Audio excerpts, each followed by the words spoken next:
दूसरा है हमारा तत्पुरुष समास। दूसरा क्या है? तत्पुरुष।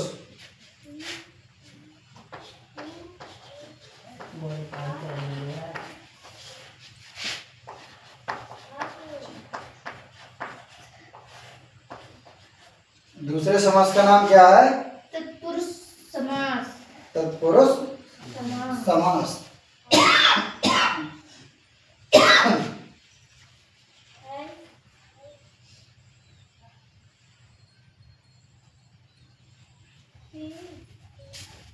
इसके बारे में पता है? नहीं पता है। इसका दूसरा पद प्रधान होता है। कौन सा पद प्रधान होता है? दूसरा। इस समास का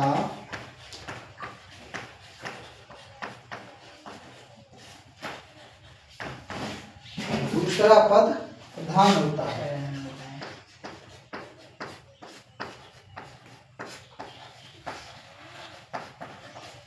प्रधान होता है और इसे तोड़ने पर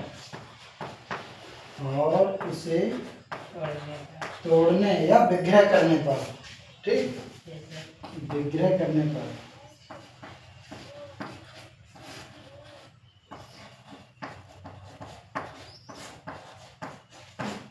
किसी कारक का चिन्ह होता है।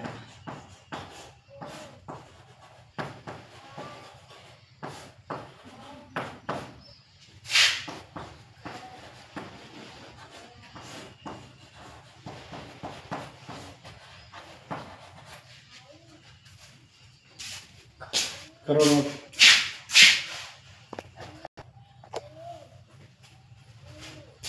जैसे राजपुत्र, जैसे राजपुत्र। देखो इसमें क्या है, पहले सुन लो। इसमें क्या है? राजपुत्र में सबसे प्रधान क्या है? पुत्र। क्या है? पुत्र। यानी प्रधान वह होता है जो बदलता नहीं है। प्रधान किसे कहते हैं? जो बदलता नहीं है। शब्दों में जो बदलता नहीं है उसको प्रधान कहते हैं। अब क्या? राजपुत्र। राजपुत्र किसे कहते हैं? राजा का बेटा। राजा का बेटा या राजा का पुत्र। राजा का पुत्र। अब देखो पुत्र बदला शब्द? नहीं बदला। पुत्र शब्द बदला? यहाँ भी पुत्र था, वहां भी पुत्र था, लेकिन राज बदल गया। राज क्या हो गया? राजा हो गया। का किसका? का कौन सी विभक्ति का है? किस कारक का चिन्ह है? राजा का। यहाँ पे जो का शब्द लगा है वो किस कारक का चिन्ह है? यहाँ पे कारक का चिन्ह बताया। कारक कौन से होते हैं? कर्ता ने कर्म को करने से संप्रदान के लिए अपादान से संबंध का की के अधिकरण में पर संबोधन हे अरे हो। इस तरीके से याद किया जाता है। यानी कर्ता ने और आगे कर्म को, कर्ता ने कर्म को संबंध का की के, संबंध का की के। तो सब कारक कौन सा? संबंध बोधक कारक है। इसमें का शब्द आया तो इसमें कौन सा है कारक? संबंध बोधक। का की के कहीं पर भी आ जाए तो वहां पर कौन सा संबंध, कौन सा कारक होगा? संबंध बोधक। यानी किसी भी कारक का चिन्ह आएगा। ठीक, ऐसे ही यार दूसरा एक बताओ कोई अपने मन से सोच के।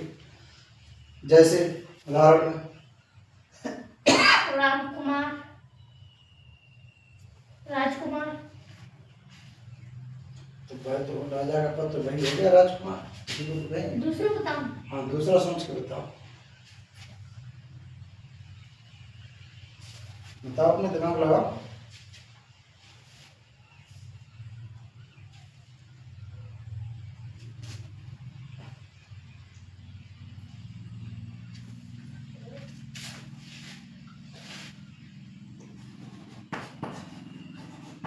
दीपोत्सव, दीपोत्सव दीपोत्सव, यानी कि दीपों का उत्सव, दीपों का उत्सव, इसी को तो कहेंगे दीपोत्सव।